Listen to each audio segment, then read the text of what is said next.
ভূ রাজনীতির দাবার বোর্ডে কি তবে পাল্টে যাচ্ছে সব হিসাব নিকাশ? আর প্রেসিডেন্ট ট্রাম্প কেন বললেন ভারত যা চাইবে তাই পাবে? তবে কি ট্রাম্প প্রশাসন শেষ পর্যন্ত বাংলাদেশ ইস্যুতে ভারতের চাওয়াকেই মেনে নিল? এর জের ধরেই কি তৈরি হচ্ছে শেখ হাসিনার বাংলাদেশে ফেরার রোডম্যাপ? কোন রুটে ফিরবেন তিনি, আকাশপথ নাকি স্থল সীমান্ত? শেখ হাসিনা যে দেশে ফিরে আসবে সেটার বার্তা বাংলাদেশ সেনাবাহিনীর প্রধানও পেয়ে গিয়েছে। অলরেডি ওয়াকারুজ্জামানও প্রেসারে পড়ে গিয়েছে, কারণ শেখ হাসিনা যে কোনো মুহূর্তে বাংলাদেশে ফিরে আসতে পারে। ভারত থেকেও গ্রিন সিগন্যাল দিয়ে দেওয়া হয়েছে। আসলে কি ছুটি নাকি পালানোর পথ খুঁজছেন? আর এই পালানোর পথটাকে খুঁজছেন খলিলুর রহমান, বর্তমান বাংলাদেশে বিএনপি সরকারের টেকনোক্র্যাট কোটায় পররাষ্ট্রমন্ত্রী।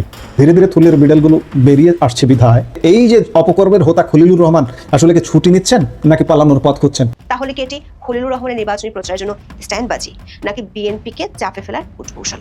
আওয়ামী লীগ বিএনপি সরকার পতনের আন্দোলন করবে না। আওয়ামী লীগ যদি বিএনপি সরকার পতনের আন্দোলন না করে, তাহলে আওয়ামী লীগের রাজনৈতিক কৌশল কোনটা? কোন পথে আওয়ামী লীগ এগোতে চায়? দর্শক, নতুন একটা নিউজ আপনাকে স্বাগতম। প্রিয় দর্শক, বাংলাদেশের মধ্যে ঘটে যাওয়া বেশ কিছু চলমান ঘটনাবলী থেকে আপনাদের সামনে কয়েকটা গুরুত্বপূর্ণ খবর নিয়ে হাজির হয়েছি, যার কিছুটা অংশ বিশেষ ইতিমধ্যেই ভিডিওর শুরুতেই দেখেছেন। দর্শক, ভিডিওর শুরুটা দেখে কিন্তু বুঝতে পেরেছেন যে আজকের নিউজটা ঠিক কতটা গুরুত্বপূর্ণ হতে চলেছে। তাই বলবো, যারা ভিডিওটি অন করেছেন না টেনে সম্পূর্ণ নিউজটি মনোযোগ সহকারে দেখতে থাকুন। তো দর্শক, আর দেরি না করে চলুন দেখে আসবো আজকে সেই কাঙ্ক্ষিত ভিডিওগুলো। তবে তার আগে বলবো, যারা এখনো চ্যানেলটি সাবস্ক্রাইব করেননি অবশ্যই চ্যানেলটি সাবস্ক্রাইব করে পাশে থাকা বেল আইকনটি ক্লিক করে দিন। আর যারা ইতিমধ্যেই চ্যানেলটি সাবস্ক্রাইব করে রেখেছেন তাদেরকে অসংখ্য ধন্যবাদ। তো চলুন দর্শক, ভিডিওটিতে একটি লাইক দিয়ে আমরা ধারাবাহিকভাবে সবগুলো ভিডিওর আলোচনা দেখে আসি। ভূ রাজনীতির দাবার বোর্ডে কি তবে পাল্টে যাচ্ছে সব হিসাব নিকাশ? 2024 সালে 5 আগস্টের পর মনে করা হচ্ছিল সাবেক প্রধানমন্ত্রী শেখ হাসিনা চিরতরে হারিয়ে গেছেন, কিন্তু 2026-এর মে মাসের শেষে এসে তা এক নতুন দিকে মোড় নিচ্ছে। হঠাৎ করেই মার্কিন পররাষ্ট্রমন্ত্রী মার্কো রুবিওর কলকাতা ও দিল্লি সফর এবং তার মুখে কৌশলগত ঐক্যের ইঙ্গিত দিচ্ছে। আর প্রেসিডেন্ট ট্রাম্প কেন বললেন ভারত যা চাইবে তাই পাবে? তবে কি ট্রাম্প প্রশাসন শেষ পর্যন্ত বাংলাদেশ ইস্যুতে ভারতের চাওয়াকেই মেনে নিল? আর এর জের ধরেই কি তৈরি হচ্ছে শেখ হাসিনার বাংলাদেশে ফেরার রোডম্যাপ? বাংলাদেশের রাজনীতিতে আওয়ামী লীগ অফিসিয়ালি আসবে, খুব বেশি দেরি হবে না। শেখ হাসিনা ফিরবেন কি ফিরবেন না সেটা সময় বলবে, কিন্তু মাহফুজ আলম যে স্ট্যাটাসটা দিয়েছেন আওয়ামী লীগ ফিরে আসছে। শেখ হাসিনা যদি সত্যি বাংলাদেশে ফেরেন তবে তার পথটা কেমন হবে? কোন রুটে ফিরবেন তিনি, আকাশপথ নাকি স্থল সীমান্ত? ঘটনার সূত্রপাত মার্কিন পররাষ্ট্রমন্ত্রী মার্কো রুবিওর এক আকস্মিক সফরের মধ্যে দিয়ে। সচরাচর কোনো দেশের পররাষ্ট্রমন্ত্রী ভারতে আসলে তার সফর শুরু হয় রাজধানীর নয়াদিল্লি থেকে, কিন্তু রুবিও সবাইকে চমকে দিয়ে প্রথমে পা রাখলেন পশ্চিমবঙ্গে, অর্থাৎ কলকাতায়। সেখানে বিজেপি সরকার গঠন করেছে আর মুখ্যমন্ত্রী হয়েছেন শুভেন্দু অধিকারী। হাসিনা ওয়াজেদ প্রধানমন্ত্রী হিসেবে ঢাকাতে শাহজালাল এয়ারপোর্টে নামবেন, স্যালুট দিয়ে নিয়ে যেতে হবে। যিনি কট্টর শেখ হাসিনা সমর্থক। মার্কো রুবিওর 4 দিনের ভারত সফরে তিনি বৈঠক করেছেন দেশটির প্রধানমন্ত্রী নরেন্দ্র মোদী, জাতীয় নিরাপত্তা উপদেষ্টা অজিত দোভাল এবং পররাষ্ট্রমন্ত্রী এস জয়শঙ্করের সাথে। এস জয়শঙ্করের সাথে বৈঠক শেষে রুবিও যা বলেছেন তা ঢাকার রাজনীতিতে এক তীব্র কম্পন সৃষ্টি করেছে। রুবিও সাফ জানিয়েছেন ভারত মার্কিন সম্পর্ক তার গতি হারায়নি। আগামী বছরগুলোতে ভারত যুক্তরাষ্ট্র সম্পর্ক আরও অনেক বেশি শক্তিশালী হয়ে উঠবে। তিনি বলেন, যুক্তরাষ্ট্র আশা করে যে দুই দেশের মধ্যে দীর্ঘদিনের অমীমাংসিত বাণিজ্য চুক্তিটি শীঘ্রই সম্পূর্ণ হবে। তিনি যোগ করেন, প্রায় সমস্ত গুরুত্বপূর্ণ বৈশ্বিক ইস্যুতে উভয় পক্ষই কৌশলগতভাবে একমত। আরেকটি ঘটনাও তাৎপর্যপূর্ণ। যুক্তরাষ্ট্রের স্বাধীনতার ঘোষণার 250তম বার্ষিকী উপলক্ষে দিল্লিতে আয়োজিত এক অনুষ্ঠানে ফোনে সরাসরি যুক্ত হয়ে মার্কিন প্রেসিডেন্ট ডোনাল্ড ট্রাম্প বলেন, ভারত ও যুক্তরাষ্ট্রের সম্পর্ক এখন আগের যে কোনো সময়ের চেয়ে বেশি ঘনিষ্ঠ। ভারত যা চাইবে তাই পাবে। বিশ্লেষকরা বলছেন, রুবিও এবং ট্রাম্পের এই মন্তব্য বাংলাদেশের প্রেক্ষাপটে অত্যন্ত তাৎপর্যপূর্ণ। মনে করে দেখুন, 2025 সালের 14ই ফেব্রুয়ারি হোয়াইট হাউসে যখন নরেন্দ্র মোদী মার্কিন প্রেসিডেন্ট ডোনাল্ড ট্রাম্পের সঙ্গে দেখা করেছিলেন, তখন মোদী স্পষ্ট করে বলেছিলেন বাংলাদেশে শেখ হাসিনা সরকারের পতনের পর সেখানে চরমপন্থার উত্থান ঘটেছে, যা ভারতের জাতীয় নিরাপত্তার জন্য হুমকিস্বরূপ। এমনকি পাকিস্তানের গোয়েন্দা সংস্থা আইএসআই বাংলাদেশের মাটি ব্যবহার করে ভারতের নাশকতার চেষ্টা করছে। The Prime Minister has been working on for a long time and has been worked on for hundreds of years, frankly. I've been reading about it. But I will leave Bangladesh to the Prime Minister. সেদিন Trump বলেছিলেন বাংলাদেশের issue তিনি প্রধানমন্ত্রী মোদির ওপরেই ছেড়ে দেবেন, কিন্তু এরপর পানি অনেক দূর গড়িয়েছে।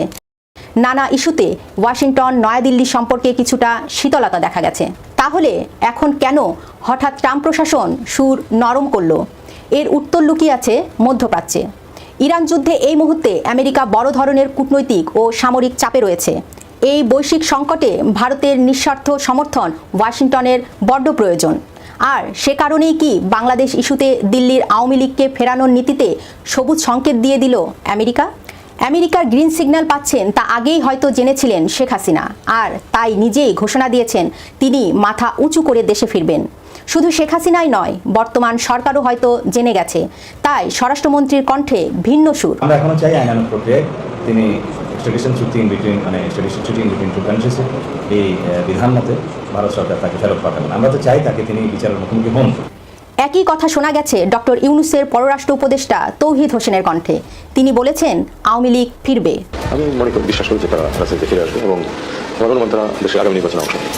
কিন্তু প্রশ্ন হলো কিভাবে ফিরবেন?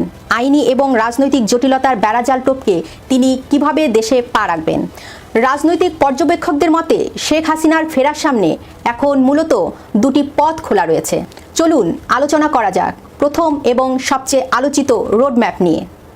এটি হলো দিল্লি টু ঢাকা আকাশপথ, যা সম্পন্ন হতে পারে সম্পূর্ণ সামরিক ও কূটনৈতিক সুরক্ষায়। যেভাবে 2024 সালে 5ই আগস্ট শেখ হাসিনা বাংলাদেশ ছেড়ে ভারতের দিল্লিতে গিয়েছিলেন বাংলাদেশ ভারত সেনাবাহিনীর তত্ত্বাবধানে, ঠিক একইভাবে ভারত সরকার এবং বাংলাদেশ সেনাবাহিনীর যৌথ তত্ত্বাবধানে একটি বিশেষ ফ্লাইটে শেখ হাসিনা ঢাকায় অবতরণ করতে পারেন। যদি এই প্রথম পথটি বাস্তবায়িত হয়, তবে আওয়ামী লীগ ঢাকায় এক ঐতিহাসিক শক্তি প্রদর্শন করবে। আওয়ামী লীগের নীতি নির্ধারকদের মনে করিয়ে দিচ্ছে 1981 সালের 17ই মের কথা। দীর্ঘ 6 বছরের নির্বাসন কাটিয়ে যখন শেখ হাসিনা স্বদেশ ফিরেছিলেন, তখনকার রাজনৈতিক পরিস্থিতি ছিল বর্তমানের চেয়েও অনেক বেশি বৈরী। তৎকালীন সামরিক শাসকের রক্তচক্ষু উপেক্ষা করে সেদিন লাখো লাখো মানুষ তাকে স্বাগত জানাতে রাস্তায় নেমে এসেছিল। আওয়ামী লীগের শীর্ষ নেতাদের দাবি, 2026 সালের এই প্রেক্ষাপটে শেখ হাসিনা যখন ঢাকার মাটিতে নামবেন, তখন ঢাকা পরিণত হবে মহাসমুদ্রে। দেশের প্রতিটি জেলা ও উপজেলা থেকে কোটি মানুষের জমায়েত করার লক্ষ্য নিয়ে ভেতরে ভেতরে ছক কষছেন দলটি, যাতে বিমানবন্দরে নামার পর থেকে একটি বিশাল জনজোয়ারের আবহ তৈরি করা যায়। এবার আসা যাক দ্বিতীয় পথ। এটি আরও বেশি নাটকীয় এবং মাঠ পর্যায়ের রাজনৈতিক শক্তির ওপর নির্ভরশীল। এই রুটটি হল পশ্চিমবঙ্গের পেট্রাপোল এবং বাংলাদেশের বেনাপোল স্থল সীমান্ত দিয়ে। এই প্রক্রিয়ার পেছনে ভারতের কেন্দ্রীয় সরকারের পাশাপাশি পশ্চিমবঙ্গের অভ্যন্তরীণ রাজনীতির সমীকরণও জড়িয়ে রয়েছে। পশ্চিমবঙ্গের নতুন মুখ্যমন্ত্রী শুভেন্দু অধিকারীর প্রত্যক্ষ তত্ত্বাবধানে এই সীমান্ত পার হতে পারেন শেখ হাসিনা। যদি এই রুটটি ব্যবহার করা হয়, তবে দৃশ্যপট কেমন হবে? পরিকল্পনা অনুযায়ী সীমান্তের ওপারে অর্থাৎ ভারতের পেট্রাপোলে শুভেন্দু অধিকারীর নেতৃত্বে কয়েক লাখ মানুষের এক বিশাল বিদায় সম্বর্ধনা তৈরি করা হতে পারে।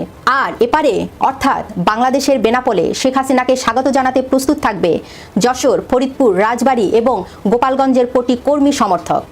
সীমান্ত পার হয়ে শেখ হাসিনা সড়কপথে প্রথম রওনা হবেন গোপালগঞ্জের উদ্দেশ্যে। তখন পুরো মহাসড়ক জুড়ে এক অভূতপূর্ব মানবিক প্রাচীর তৈরি করার ছক রয়েছে দলটির। টুঙ্গিপাড়ায় বঙ্গবন্ধু শেখ মুজিবুর রহমানের কবর জিয়ারত করবেন। এরপর তিনি ফিরবেন ঢাকায়। রাজনৈতিক বিশ্লেষকদের মতে এই রুটটি ব্যবহার করলে শেখ হাসিনা তার মাঠ পর্যায়ে রাজনৈতিক শক্তি সরাসরি প্রদর্শন করতে পারবেন, যা বর্তমান সরকার এবং বিরোধী দলের ওপর চাপ সৃষ্টি করবে। এখন প্রশ্ন উঠতে পারে, শেখ হাসিনা বর্তমানে একাধিক মানবতা বিরোধী অপরাধ এবং হত্যা মামলার আসামি, ফাঁসির সাজাও হয়েছে। আইন অনুযায়ী তিনি বাংলাদেশের মাটিতে পা রাখা মাত্রই তাকে গ্রেপ্তার করার কথা। তাহলে এই আইনি জটিলতা কিভাবে কাটবে? তিনি কি দেশে ফিরেই কারাগারের মুখোমুখি হবেন?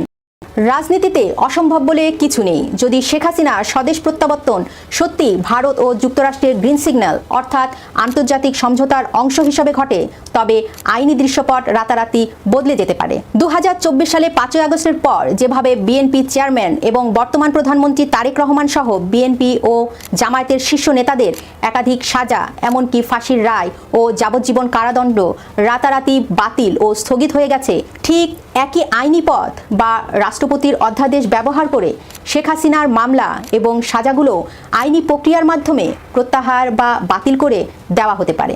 এবার আসি চূড়ান্ত প্রশ্নে, দেশে ফিরেই কি শেখ হাসিনা সরাসরি ক্ষমতার মসনদে বসবেন? আন্তর্জাতিক মহলের একাংশের প্রচ্ছন্ন গ্রিন সিগন্যাল এবং যদি মাঠ পর্যায়ে কোটি মানুষের জনসমর্থন তিনি দেখাতে পারেন, তবে তিনি পুনরায় রাষ্ট্র পরিচালনায় সরাসরি ভূমিকা নিতেও পারেন। তবে তা পুরোপুরি নির্ভর করবে রাজনৈতিক পরিস্থিতি, সেনাবাহিনীর অবস্থান এবং স্বয়ং শেখ হাসিনার নিজস্ব সিদ্ধান্তের ওপর। সমস্ত গুরুত্বপূর্ণ বৈশ্বিক ইস্যুতে উভয় পক্ষই কৌশলগতভাবে একমত। মার্কো রুবিওর এই মন্তব্য কি আসলেই শেখ হাসিনা ফেরার গ্রিন সিগন্যাল? আর শেখ হাসিনা যদি ফেরেন, তবে কোন রুটটি তার জন্য সবচেয়ে বাস্তবসম্মত, বিমানবন্দর নাকি বেনাপোল সীমান্ত? শেখ হাসিনার দেশে ফিরে আসার খবর যখন চূড়ান্ত হয়েছে, এখন বিএনপির অনেক নেতা টকশোতে গিয়ে বলছে শেখ হাসিনা যদি সত্যি সত্যি বাংলাদেশে ফিরে আসে, বিমানবন্দরে গিয়ে আমরাই ফুলের তোড়া দিয়ে ওনাকে গ্রহণ করে নিব। শুধু তাই নয়, গণ অধিকার পরিষদের সাবেক নেতা টোকাই রাশেদও বলতেছে টকশোতে তিনিও নাকি ফুলের তোড়া নিয়ে শেখ হাসিনাকে গ্রহণ করে নিবে। আমার কথা হচ্ছে, বিএনপির সকল নেতা যদি শেখ হাসিনা বাংলাদেশে ফিরে আসলে ফুলের তোড়া নিয়ে গ্রহণ করে নেয়, বাংলাদেশের সকল জনগণও গ্রহণ করে নেয়, আওয়ামী লীগের সকল নেতা কর্মীরাও এয়ারপোর্টে গিয়ে গ্রহণ করে নেয়, তাহলে বাংলাদেশ আর 5-10% মানুষ এয়ারপোর্টে গেলেও বাকি না গেলেও বাকি। শেখ হাসিনা তো তাহলে সত্যিই যে বাংলাদেশে ফিরছে সেটা তো চূড়ান্ত হয়ে গিয়েছে। হাস্যরস করে টকশোতে এসব কথা বলে কোনো লাভ নাই। শেখ হাসিনা যদি বাংলাদেশে ফিরে আসে, তোমাদের কি মনে হয় তোমরা শেখ হাসিনাকে ফাঁসিতে ঝুলিয়ে দিতে পারবা? বাংলাদেশ আওয়ামী লীগের নেতা কর্মীরা চেয়ে চেয়ে দেখবে। তোমরা এখনো বোকার স্বর্গে বসবাস করছো। এই রাশেদ খানের মতো টোকাইরা, গণ অধিকার পরিষদের সাবেক নেতা, এরাই এসকল ফাওয়ালা পারে টকশোতে গিয়ে। বাস্তবে তাদের রাতে ঘুম হয় না ভয়ে। তারা সে কারণ টকশোতে আসলে আবল তাবল বকা শুরু করে দেয়। এটাই হচ্ছে বাস্তবতা। শেখ হাসিনা যে দেশে ফিরে আসবে সেটার বার্তা বাংলাদেশ সেনাবাহিনীর প্রধানও পেয়ে গিয়েছে। এখন জাস্ট শেখ হাসিনা কোন দিন দেশে আসবে সেটা তারিখ ফিক্সড করা বাকি।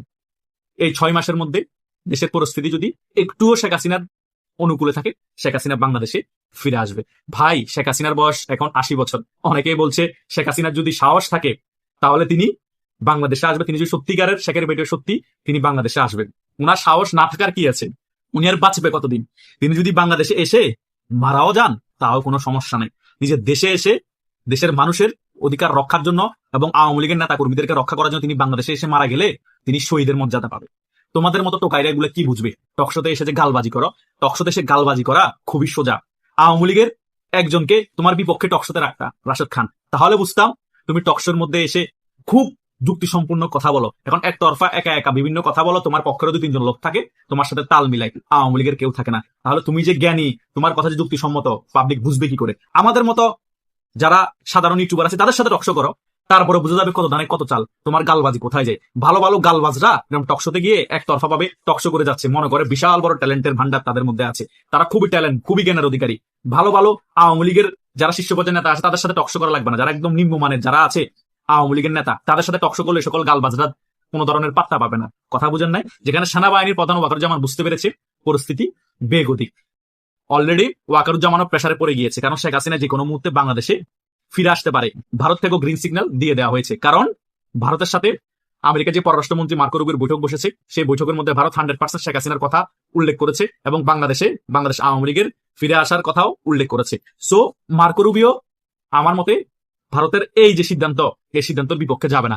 বাংলাদেশ আওয়ামী লীগও খুব শীঘ্রই বাংলাদেশের রাজনীতিতে ফিরে আসবে এবং শেখ হাসিনা বাংলাদেশে ফিরে যাবে। এই টোকারা বলতেছে শেখ হাসিনা এবং বাংলাদেশ আওয়ামী লীগ যদি আবার বাংলাদেশে রাজনীতিতে ফিরে আসতে হয় তাহলে আরেকটা গণ অভ্যুত্থানের মাধ্যমে ফিরে আসতে হবে। এটা নাকি একটা নিয়ম। গণ অভ্যুত্থানে যদি কোনো রাজনৈতিক দলের পরিবর্তন হয়, আবার সেই নেতা যদি বিদেশ চলে যায়, সেই নেতা ফিরতে হলে এবং ওই রাজনৈতিক দলকে ফিরতে হলে আরেকটি গণ অভ্যুত্থানের মাধ্যমে নাকি ফিরতে হয়। এরে বেটা, কয়েকদিন আগে শ্রীলঙ্কার মধ্যে গণ অভ্যুত্থান হয়েছিল না? তো শ্রীলঙ্কার রাজা পাকসে তো বিদেশ পালিয়ে গিয়েছিল, তো পরবর্তীতে 1-1.5 বছরের মাথায় আবার বাংলাদেশে শ্রীলঙ্কার মধ্যে ফিরে আসা নাই, শ্রীলঙ্কার মধ্যে ফিরে এসে আবার নির্বাচন করা নাই, তাদেরকে আবার গণ অভ্যুত্থানের মাধ্যমে শ্রীলঙ্কার মধ্যে ফিরে আসতে হয়েছে, তাদেরকে আবার গণ অভ্যুত্থানের মাধ্যমে শ্রীলঙ্কার মধ্যে নির্বাচন করতে হয়েছে। এই সকল বাটপারি, এই সকল মূর্খতার মতো কথা বলে মানুষের হাসির পাত্র হইস না তোরা টকশোতে এসে। একটু নলেজ রাখ। কথা বুঝতে পারছস? বাংলাদেশ আওয়ামী লীগ এই বাংলাদেশের জন্ম দিয়েছে বিদায় তোদের মতো এরকম পাকে বীর্যের বাংলাদেশে জন্ম হয়েছে, তা না হলে টকশোতে এসে এরকম গালবাজিও তোরা করতে পারতি না। এটা বাস্তবতা। শেখ হাসিনার ভুল ছিল।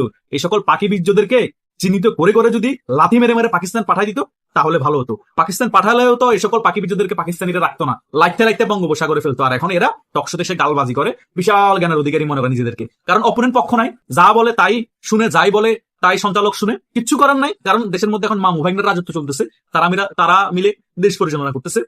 সকল কিছু তো আমরা সাধারণ জনগণ দেখতে পাচ্ছি, তাই নয় কি? আমরা সাধারণ জনগণ এ সকল বিষয়ে কথা বললে এগুলো নিয়ে প্রতিবাদ করলে আওয়ামী লীগের দোষর, সত্য কথা বললে ভারতের দালাল। ভাই, বাংলাদেশের মানুষ কি সত্য কথা বলতে পারবে না, প্রতিবাদ করতে পারবে না? ডক্টর ইউনূসের যে অপশাসন ছিল সেটার বিরুদ্ধে কথা বলতে পারবে না? এই যে ধাপে ধাপে যে সকল ভুল করে যাচ্ছে বিএনপি, সে সকল বিষয়ে কি আমরা প্রতিবাদ করতে পারবো না, সমালোচনা করতে পারবো না? গণতান্ত্রিক দেশে এটা আমাদের অধিকার। সো সেটা হয়তোবা সরকারের বিরুদ্ধে যেতে পারে, তার মানে আমরা আওয়ামী লীগের দোষর না, ভারতের দালাল না। কথা বুঝতে পেরেছেন? আমরা মুক্তিযুদ্ধের পক্ষের শক্তি। মুক্তিযুদ্ধের পক্ষের শক্তি হলে যদি আওয়ামী লীগের দোষর হয়ে যায়, তাহলে বাংলাদেশে তাহলে একমাত্র মুক্তিযুদ্ধের পক্ষের শক্তি বাংলাদেশ আওয়ামী লীগই আছে। আর যারা বলে মুক্তিযুদ্ধের পক্ষের শক্তি, তারা মুক্তিযুদ্ধকে বিক্রি করে। আওয়ামী লীগ মুক্তিযুদ্ধের পক্ষের শক্তি এবং মুক্তিযুদ্ধকে বিক্রি করে হলো মুক্তিযুদ্ধকে মনে প্রাণে ধারণ করে। আর অন্য যারা মুক্তিযুদ্ধকে বিক্রি করে, তারা মনে প্রাণে ধারণও করে না, বরং শুধু বিক্রি করে। এটাই হচ্ছে বাস্তবতা। সো সেনাবাহিনীর প্রধানও বেশি দিন তোমাদেরকে সাপোর্ট দিয়ে ক্ষমতায় রাখতে পারবে না, কারণ সেনাবাহিনীর প্রধান হাইয়েস্ট আর 1 থেকে 1.5 বছর তার মেয়াদ আছে। এই মেয়াদের ভিতরেও দেখো শেখ হাসিনা যদি ফিরে আসে বাংলাদেশে, কোথায় যাবে গা সেনাবাহিনীর প্রধান, কোথায় যাবে গা তারেক জিয়া, কোথায় যাবে গা এনসিপি? হয়তোবা বাংলাদেশে অনেকেই থাকবে বিএনপি, কিন্তু এখন যে তোমরা হুম্বি দিয়ে কথা বলো, অহংকারবোধ চলে এসেছে, সেটা তোমাদের থাকবে না। আর এইরকম রাশেদ খানের মতো টোকাইরা কোন গ্রহতে গিয়ে লুকাবে, তাদেরকে গ্রহ খুঁজে পাবেন না। তাদের এই পরিস্থিতি হবে তারা যখন বড় বড় গালবাজি করে। সো এখন বাংলাদেশের মধ্যে পরিস্থিতি একেবারে ঘোলাটে। সেনাবাহিনীও বৈশ্বিকভাবে কূটনীতিক দিক থেকে চাপে আছে, বর্তমান সরকারও চাপে আছে, এবং এনসিপি এবং রাশেদ খানদের মতো এই সকল নেতাদের টোকাইদের কথাবার্তা দেখে বোঝা যাচ্ছে শেখ হাসিনা সত্যিকারের মনে বাংলাদেশে ফিরে আসবে। তারা উলটপালট কথা বলার চেষ্টা করছে এবং বিভিন্ন বক্তব্যের মাধ্যমে বাংলাদেশের জনগণকে ডিমোটিভেট করার চেষ্টা করছে এবং ব্রেনওয়াশ করার চেষ্টা করছে। 5 আগস্টের মতো বাংলাদেশের জনগণ আর ব্রেনওয়াশ হবে না, আর ডিমোটিভেটও হবে না। বাংলাদেশের জনগণ এখন শেখ হাসিনার পাশে আছে, বাংলাদেশ আওয়ামী লীগের পাশে আছে। সেনাবাহিনী যদি বাংলাদেশের জনগণের পক্ষে না থাকে এবং আওয়ামী লীগের পক্ষে না থাকে, সেনাবাহিনী প্রধান সেটার জন্য যা ফল ভোগ করা তিনি সেটা করতে হবে। আর যদি বাংলাদেশের জনগণের পক্ষে থাকে এবং বাংলাদেশ আওয়ামী লীগের পক্ষে থাকে সেনাবাহিনী, পৃথিবী থেকেও এই সেনাবাহিনী অনেক বেশি সম্মান পাবে এবং বাংলাদেশের জনগণ এবং আওয়ামী লীগের নেতাকর্মীরা সেলুট দিবে। এটাই হচ্ছে বাস্তবতা। কারণ বাংলাদেশ আওয়ামী লীগ এমন কোনো কাজ করে নাই যে বাংলাদেশের জনগণ আওয়ামী লীগের পক্ষে থাকবে না। কারণ বাংলাদেশের জনগণের 2 বছরের বুঝে গিয়েছে যে বাংলাদেশ আওয়ামী লীগ হচ্ছে জনগণের দল এবং জনগণের জন্যই বাংলাদেশ আওয়ামী লীগ কাজ করেছে। হয়তো অনেক ভুল ত্রুটি ছিল, কেউ ভুলের ঊর্ধ্বে না, কিন্তু 17 বছর শাসন আমলে বাংলাদেশ আওয়ামী লীগের উন্নয়নমূলক কাজে সবচেয়ে বেশি ছিল এবং বাংলাদেশটাকে খুব সুন্দরভাবে বাংলাদেশ আওয়ামী লীগ শাসন করতে পেরেছে। বাংলাদেশ সেনাবাহিনী যে সকল সৈনিক আছে এবং উচ্চতর কর্মকর্তা আছে, তাদেরকে বিনীত অনুরোধ করব, সাধারণ জনগণ এবং বাংলাদেশ আওয়ামী লীগের নেতা কর্মীরা যদি রাজপথে নামে, আপনারাও তাদেরকে সাহায্য সহযোগিতা করবেন। কারণ এই দেশ রক্ষার দায়িত্ব শুধু সাধারণ জনগণ এবং বাংলাদেশ আওয়ামী লীগের না, আপনারাও যেভাবে 5 আগস্ট আওয়ামী লীগের বিপক্ষে ছিলেন, সাধারণ জনগণের পক্ষে দাঁড়িয়েছিলেন, সাধারণ জনগণ বেনুমাস হয়ে নামার পরও ঠিক সেভাবে যদি বাংলাদেশ আওয়ামী লীগের পক্ষে সাধারণ জনগণ নামে, আবারও সাধারণ জনগণের পক্ষে থাকবেন, কারণ আপনাদেরকে আগে থেকে কূটনীতিক বার্তা দিয়ে দেওয়া হয়েছে। বলে কি ছুটি নাকি পালানোর পথ খুঁজছেন? আর এই পালানোর পথটাকে খুঁজছেন খলিলুর রহমান, বর্তমান বাংলাদেশে বিএনপি সরকারের টেকনোক্র্যাট কোটায় পররাষ্ট্রমন্ত্রী। এবং এই খলিলুর রহমানের নামের সঙ্গে বাংলাদেশের অনেক অঘটনের কথা জড়িয়ে আছে। এই যে ইউনূসের যে 18 মাসের শাসন, সেই শাসন আমলে অনেক কিছুর হোতা এই খলিলুর রহমান। মার্কিন যুক্তরাষ্ট্রের সঙ্গে যে বাণিজ্য চুক্তিটাও হয়েছে, খলিলুর রহমান সেই চুক্তির বলা যায় মধ্যস্থতাকারী, অথচ খলিলুর রহমানের এখতিয়ারের বাইরের জিনিস সেটি। খলিলুর রহমান ইউনূস সরকারের কি ছিলেন? জাতীয় নিরাপত্তা উপদেষ্টা, রোহিঙ্গা বিষয়ক হাই রিপ্রেজেন্টেটিভ। এই যে মার্কিন যুক্তরাষ্ট্রের সঙ্গে যে এই চুক্তি হবে, এটা দেখভাল করবে কে? বাণিজ্য মন্ত্রণালয়, পররাষ্ট্র মন্ত্রণালয়, আইন মন্ত্রণালয় আইনগত দিকগুলো দেখবে। কিন্তু খলিলুর রহমান কোথা থেকে এসে এই চুক্তিগুলো বাস্তবায়ন করেন বা এই চুক্তিগুলো সমন্বয় করেন? অর্থাৎ নানা রকম অপকর্মের হোতা এই খলিলুর রহমান। এবং সত্যিকার অর্থে ধীরে ধীরে থুলের বিড়ালগুলো বেরিয়ে আসছে বিধায় খলিলুর রহমানের নজিরবিহীন একটা ঘটনা যে তিনি ছুটিতে যাচ্ছেন, এমন আলাপ ইতিমধ্যে শোনা যাচ্ছে, যেটি স্বাধীন বাংলাদেশের ইতিহাসে আমি নজিরবিহীন বললামই। বাংলাদেশের কূটনৈতিক ইতিহাসে সম্পূর্ণ নজিরবিহীন এবং চমকপ্রদ ঘটনা ঘটেছে। জাতিসংঘের সাধারণ পরিষদের অর্থাৎ ইউএনজি এর সভাপতি নির্বাচিত হলে নিজের সরকারি পদ থেকে পুরো 1 বছরের জন্য ছুটি নেবেন বাংলাদেশের পররাষ্ট্রমন্ত্রী মোহাম্মদ খলিলুর রহমান। হ্যাঁ, ঠিকই শুনেছেন, পদত্যাগ নয়, তিনি নিতে চান 1 বছরের লম্বা ছুটি। পররাষ্ট্রমন্ত্রীর এই নজিরবিহীন পরিকল্পনা এখন দেশের কূটনৈতিক মহল থেকে শুরু করে সাধারণ মানুষের মধ্যে ব্যাপক ভ্রুকুটি বা বিস্ময়ের জন্ম দিয়েছে। যেখানে একটি নতুন সরকারের পররাষ্ট্রনীতি নির্ধারণে পররাষ্ট্রমন্ত্রীর সার্বক্ষণিক উপস্থিতি বাধ্যতামূলক, সেখানে 1 বছর অনুপস্থিত থাকার এই সিদ্ধান্ত নিয়ে তোলপাড় শুরু হয়েছে। কিন্তু কেন তিনি এই সিদ্ধান্ত নিলেন? এর পেছনে দেশের কি লাভ বা কি ক্ষতি, আর আমাদের পররাষ্ট্রনীতি বা এখন কোন দিকে যাচ্ছে? এই মুহূর্তের ভিডিওতে আমরা এই পুরো ঘটনার চুলচেরা বিশ্লেষণ করব। শেষ পর্যন্ত আমাদের সাথেই থাকুন। ঘটনার সূত্রপাত গত 13 মে জাতিসংঘে অনুষ্ঠিত একটি অনানুষ্ঠানিক মতবিনিময় বা ইন্টারেক্টিভ ডায়ালগ চলাকালীন এই বিস্ফোরক তথ্যটি সামনে আসে। সেখানে ইউরোপের দেশ অ্যান্ডোরার একজন প্রতিনিধি বাংলাদেশের পররাষ্ট্রমন্ত্রীকে একটি অত্যন্ত গুরুত্বপূর্ণ এবং সরাসরি প্রশ্ন করেন। তিনি জানতে চান, জাতিসংঘের সাধারণ পরিষদের সভাপতি হিসেবে পূর্ণকালীন দায়িত্ব পালন করতে হলে খলিলুর রহমানকে বাংলাদেশের পররাষ্ট্রমন্ত্রীর পদ থেকে পদত্যাগ করতে হবে কিনা। এই প্রশ্নের জবাবে পররাষ্ট্রমন্ত্রী খলিলুর রহমান যা বলেন তা রীতিমতো সবাইকে চমকে দিয়েছে। তিনি সরাসরি বলেন, আমি কি পদত্যাগ করব? না। আমার প্রধানমন্ত্রী অত্যন্ত স্পষ্টভাবে জানিয়ে দিয়েছেন যে পূর্ণকালীন দায়িত্ব হিসেবে এই পদটি গ্রহণ করার জন্য আমাকে 1 বছরের জন্য অব্যাহতি দেওয়া হবে। পদত্যাগই একমাত্র বিকল্প নয়, আমি ছুটিতে যেতে পারি। পররাষ্ট্রমন্ত্রীর এই বক্তব্য পরিষ্কারভাবে ইঙ্গিত করে যে এই 1 বছরের ছুটির পরিকল্পনাটি নিয়ে ইতিমধ্যেই প্রধানমন্ত্রী তারেক রহমানের সাথে আলোচনা হয়েছে এবং বিষয়টি চূড়ান্ত বা নিষ্পত্তি করা হয়েছে। তবে এই পুরো বিষয়টি সবচেয়ে বেশি চমকে দিয়েছে খোদ বাংলাদেশের পররাষ্ট্র মন্ত্রণালয়কে। মন্ত্রণালয়ের অনেক কর্মকর্তারাই এই ধরনের কোনো ব্যবস্থার কথা আগে থেকে জানতেনই না। স্বাভাবিকভাবেই ঘরের ভেতরের এই সমন্বয়হীনতা এবং হুট করে এমন বড় সিদ্ধান্তের কথা জানতে পেরে মন্ত্রণালয়ের কর্মকর্তাদের মধ্যে চরম বিস্ময়ের সৃষ্টি হয়েছে। বিশ্লেষক এবং সাবেক কূটনীতিকরা বলছেন, পররাষ্ট্রমন্ত্রী খলিলুর রহমান তার প্রাথমিক মেয়াদের সিংহভাগ সময় বিদেশে কাটিয়েছেন মূলত ইউএনজিএ বা জাতিসংঘের সাধারণ পরিষদের নির্বাচনী প্রচারণাকে কেন্দ্র করে। আর এখানেই প্রশ্ন উঠছে, নতুন বিএনপি নেতৃত্বাধীন সরকারের অধীনে বাংলাদেশের জাতীয় স্বার্থকে কতটা অগ্রাধিকার দেওয়া হচ্ছে। এই ঘটনাটি বর্তমান কূটনৈতিক এবং নীতি পর্যবেক্ষকদের মধ্যে পররাষ্ট্র মন্ত্রণালয়ের কার্যকারিতা নিয়ে এক বিশাল বিতর্কের জন্ম দিয়েছে। এখন প্রশ্ন আসতে পারে, দেশের আইন অনুযায়ী একজন মন্ত্রী কি এভাবে 1 বছরের জন্য ছুটি নিতে পারেন? বাংলাদেশের রুলস অফ বিজনেস বা কার্যপ্রণালী বিধি অনুযায়ী একজন মন্ত্রীকে ছুটি দেওয়ার পূর্ণ এখতিয়ার ও কর্তৃত্ব একমাত্র প্রধানমন্ত্রীর রয়েছে।